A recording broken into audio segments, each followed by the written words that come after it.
Hi everyone, my name is Ben, and today we'll be taking a look at what's in the box of the new Pioneer VREC-H320SC drive recorder available from Supercheap Auto. Let's check it out.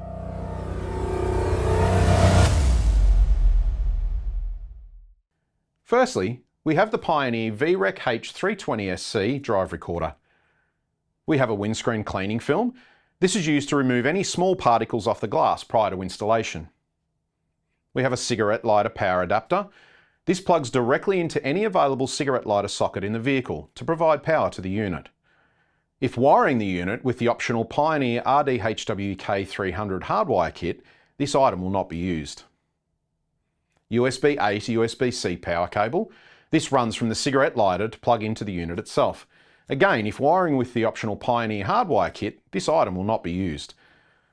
Windscreen mounting bracket with adhesive pad already attached. You have a 64 gig micro SD card. And last but not least, the Pioneer VREC-H320SC Quick Start Guide to assist you in setting up your drive recorder. And there you have it. That's what's in the box of the Pioneer VREC-H320SC compact drive recorder. For more information, visit your nearest Supercheap Auto store or our website today.